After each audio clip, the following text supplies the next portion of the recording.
सो मेजी के season 3 episode 8 आ चुका है एंड आज हम इस एपिसोड में एक तो इगुरम्मा की बैक स्टोरी देखने वाले हैं जो कि एक बहुत ही पावरफुल और इम्पोर्टेंट कैरेक्टर होने वाला है। सही साथ में हमें पिछले एपिसोड में जो क्वेश्चन हमारा रेज हो रहा था ना कि हिगुरुमा को सबसे पहले कौन ढूंढेगा, अब वो कौन ढूंढने वाला है ये आपको एपिसोड में ही पता चलेगा। तो एपिसोड की शुरुआत में हमको यहाँ पे हिगुरुमा दिखाया जाता है जो कि एक सेल के पीछे बैठा हुआ था और उसके ठीक सामने यहाँ पे हिगुरुमा बैठा हुआ था। अब इस बंदे को है ना एक केस के दौरान पकड़ा गया है। तो हिगुरुमा ना इसके लिए लड़ रहा है। तो यहाँ पे हिगुरुमा ना इस पर्सन से पूछता है कि तुम्हारी स्टोरी क्या है।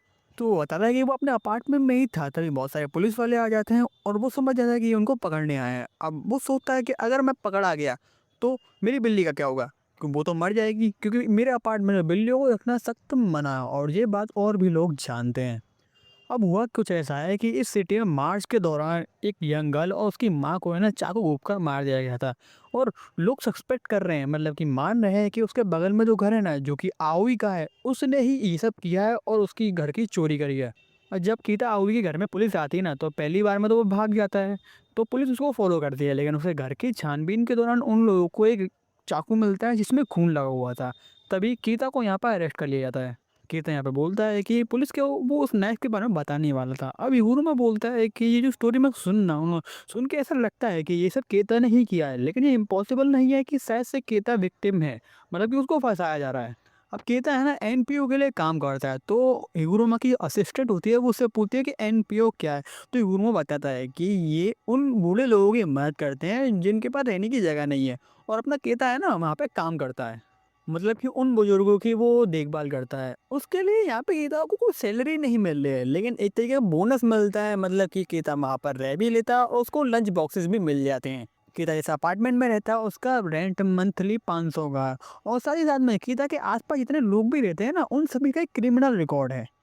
और यहाँ पे गीता आपने इसलिए फंसा था क्योंकि उसके घर में एक वेपन पाया गया था जो कि वो पुलिस को जमा नहीं कर पाया था या फिर उसके बारे में नहीं बता पाया था, इसलिए वो यहाँ पे फंस गया था। अब वो उस चाकू को ना पुलिस को क्यों नहीं दे पाया, क्योंकि उसके अपार्टमेंट में एक नियम है कि तुम पुलिस, एम्बुलेंस या फिर किसी भी और तरीके के जो हेल्पिंग मतलब कॉल होती है ना वो नहीं कर सकते हो, नहीं तो जो पास के नेबर है ना उनको डिस्टर्ब हो जाएगा।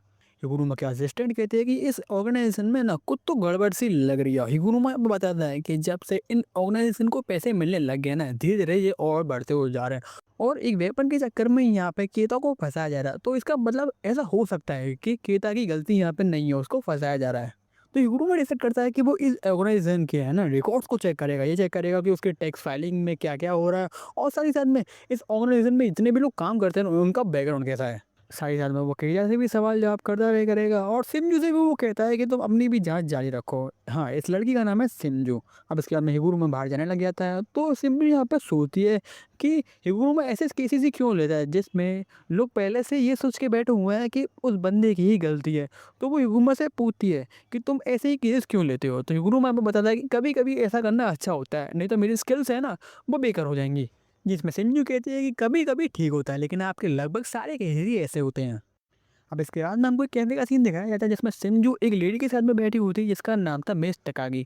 और यहाँ पर तकागी बोलती है कि यार तुम्हें बड़ी मुश्किल हो रही होगी एक ऐसे बॉस के साथ में जो कि ये तो पैसे ज़्यादा मांगता नहीं है और साथ ही साथ में ऐसे खतरनाक केस को लेता है, वो कभी नहीं बदलता है। तो सिंजू यहाँ पे पूछती है आप कह रहे हो कि हिगुरुमा कभी नहीं बदलता है, तो क्या वो शुरुआत से ऐसे थे। तो यहाँ पे वो बताती है कि नहीं, वो शुरुआत से ऐसा नहीं था, अब तो वो और ज़्यादा ऐसा हो गया है। पहले वो कम ऐसे केसेस लेता था, जैसे कि ये केस उसने लिया था जिसमें एक बंदा था 19 साल का, वो ड्रिंक करके ड्राइव कर रहा था और उसने एक्सीडेंट कर दिया था। अब देख के ऐसा लग रहा था कि उस बंदे की ही गलती है क्योंकि उसने ड्रिंक एंड ड्राइविंग की थी, लेकिन बाद में मालूम पड़ता है कि उस बंदे को फोर्स किया गया था ड्रिंक करके ड्राइव करने के लिए। शोरूम वहाँ पर उसका केस लड़ता है, लेकिन अनफॉर्चुनेटली वो उस केस को हार जाता है, जिसके वजह से जो विक्टिम था वो हिगुरू को भी गुस्सा करने लग जाता है कि तुमने मुझसे बोला था कि तुम मुझे बचा लोगे। अब मैं यहाँ पे मिस ताकागी हिगुरुमा को समझाती है कि तुम्हें ऐसे केसेस नहीं लेने चाहिए जो कि देखकर ही ऐसा लग रहा है कि तुम हारने ही वाले हो। अब तुमने उससे बोला था कि मैं कोशिश करूँगा तुम्हें बचाने के लिए, लेकिन तुम उसको नहीं बचा पाए। कमज़ोर लोगों को बचाना सुनने में बहुत ज़्यादा अच्छा लगता है, लेकिन कई बार ऐसा होता है कि कई चीज़ें हमारे हाथों में नहीं होती है। अगर तुम ऐसे ही केस को लेते रह करोगे ना तो तुम्हारे क्लाइंट तुम पर ही गुस्सा होने लग जाएंगे। इसमें गुरुमा कहता है कि क्लाइंट गुस्सा कर रहा है उसमें उसकी गलती नहीं है, एक तो उसके दिमाग में वैसे ही बहुत ज़्यादा टेंशन चल रही होती है, ऊपर से वो केस भी हार गया तो गुस्सा होना नॉर्मल है। तो सिमजू हिगुरुमा से पूछती है कि आखिर आपके दिल में क्या है। इसके बाद ना हम प्रेजेंट में आते हैं जिसमें सिमजू और हिगुरुमा है ना जगह जगह पर जाके एविडेंस जमा कर रहे हैं। उसके बाद में ये लोग कोर्ट में जाते हैं। कोर्ट में जज साहब वहाँ पे अपना फैसला देते हैं, जिसमें आओई को नॉट गिल्टी बताया जाता है, मतलब कि उसकी गलती नहीं है ये बोला जाता है। अब यहाँ पे सिंजू को तो विश्वास ही नहीं हो रहा था कि वो लोग जीत चुके हैं, लेकिन हिगुरुमा यहाँ पर कहता है कि अभी भी ये खत्म नहीं हुआ है, क्योंकि अभी भी वो लोग अपील कर सकते हैं। अब जो आओई का केस है ना, उसे न्यूज़ में भी दिखाया जाता है, जहाँ पर देखा जाता है कि आओई वहाँ पर नॉट गिल्टी साबित हो चुका है। लेकिन पब्लिक का जो ओपिनियन है ना, वो भी अभी भी चेंज नहीं हुआ। लोग तो अभी भी यही समझ रहे हैं कि आओई ने ही वो कांड किया था, मतलब कि मर्डर किया था, जिसके वजह से लोग अपना अपना ओपिनियन इंटरनेट में शेयर कर रहे हैं। लोग कह रहे हैं कि कानून तो बिल्कुल मार चुका है, आओ को तो वहाँ पे बचना ही नहीं चाहिए। लोगों के मन में अभी भी यही चल रहा है। दूसरी तरफ इगुरुमा और सिमजू जाके कीजा से बात करके आते हैं कि उस लड़की का उसकी माँ के घर में जो जो चीज़ चुराई गई थी ना, वो तुम्हारे घर में तो पाई नहीं गई थी। साथ ही साथ में जिस दिन ये मर्डर हुआ था, उस दिन एनपीओ का एक बंदा गायब हो गया था, वो अभी तक नहीं मिल रहा।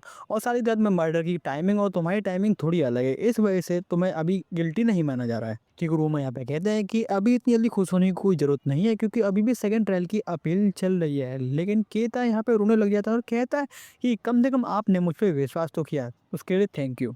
अब यहाँ पे हमको सेकंड ट्रायल दिखाया जाता है, जिसमें केता को उम्र कैद की सजा दे दी जाती है, मतलब कि उसको अब गिल्टी माना जा रहा है। अब ऐसा हुआ क्यों? क्योंकि जो सामने वाले बंदे हैं ना, उन लोगों ने पानी की तरह पैसे बहाए, बहुत सारे लोगों को लगा दिया ताकि वो फेक एविडेंस बना सके, जिसके वजह से केता यहाँ पे फंस गया। और क्योंकि हिगुरुमा के पास लिमिटेड बजट था, इसलिए वो और ज़्यादा कुछ नहीं कर पाया और एविडेंस भी जमा नहीं कर पाया।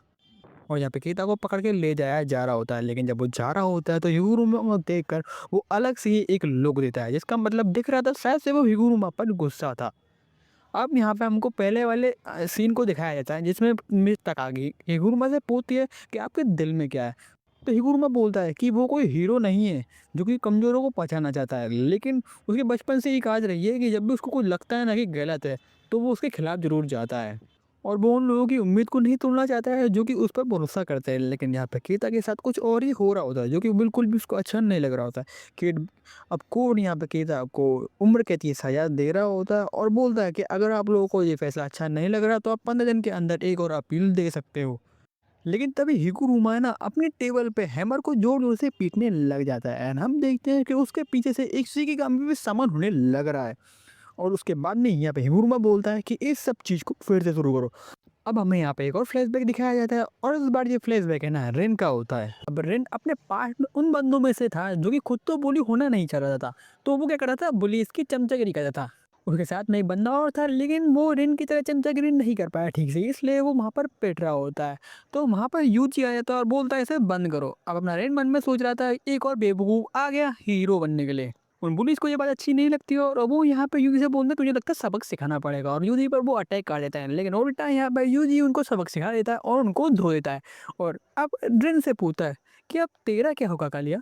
अब हमको यहाँ पे मेगुमी दिखाया जाता है, जो कि वो दूसरी लड़की के साथ में चल रहा होता है। अब मेगुमी यहाँ पे बोलता है अगर तुम इकेबुरु शिंजुकू के रास्ते से होते हो जाना चाह रहे हो, तो हमें वहाँ से नहीं जाना चाहिए, क्योंकि वहाँ पे और भी प्लेयर हमको मिल सकते हैं।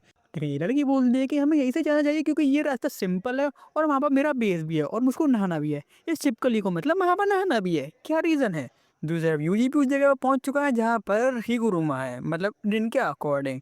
तो यहाँ पर यूजी बोलता है ठीक है शुक्रिया, अब मैं चलता हूँ। लेकिन यहाँ पर रिन बोलता है कि तू ऐसे ही जा रहा है। भाई मुझे पता नहीं है कि हिगुरुमा दिखने में कैसा है, लेकिन एक बार वो पहले ही हावा को पीट चुका है, मतलब कि वो बंदा स्ट्रॉन्ग तो है ही है।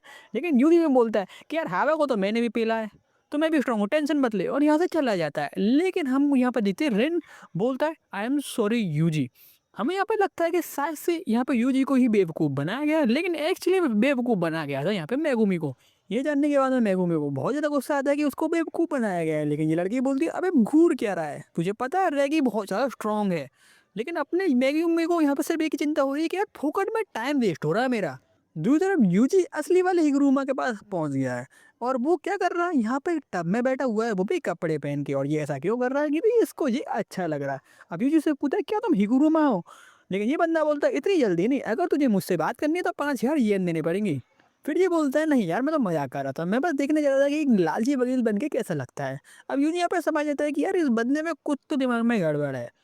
अब यूजी को ये समझ में तो आ रहा था कि एक रिगार्डेड सोर्सरर तो नहीं है, ये एक मॉडर्न डे सोर्सरर है, जो कि कलिंग गेम के बाद में इसको अपने का टेक्निक मिली है। तो शायद से ये उसकी बात सुन ले, तो वो उससे पूछता है कि तेरे पास 100 पॉइंट्स है ना, तो हम उन 100 पॉइंट्स को यूज़ करके कलिंग गेम में एक नया रूल ऐड करना चाहते हैं, ताकि ये बेकार की एक दूसरे को मारा मारी जो हो रही है ना, उसे रोका जा सके। लेकिन हिगुरमा कर देता है मना। वो कहता है कि कलिंग में अभी जो रूल्स चल रहे हैं ना, मैं चाहता हूँ कि वो ऐसे ही रहें। स्पेशली रूल नंबर 8 और रूल नंबर 2, क्योंकि मैं देखना चाहता हूँ कि एक बार कि किसी की कर्स टेक्निक जब रिमूव होती है ना, तो क्या होता है? वो यूजुस उसको समझाता है कि कलिंग गेम एक रिचुअल है और अगर ये रिचुअल पूरा हो गया ना, तो जापान के जितने भी लोग हैं वो सब मारे जाएँगे। लेकिन हिगुरमा कहता है मुझे ऐसा लगता नहीं है। तो यूजी बोलता है सुन, मैं एक बार फिर से कह रहा हूँ, मुझे अपने व्यू पॉइंट्स को यूज़ करने दे।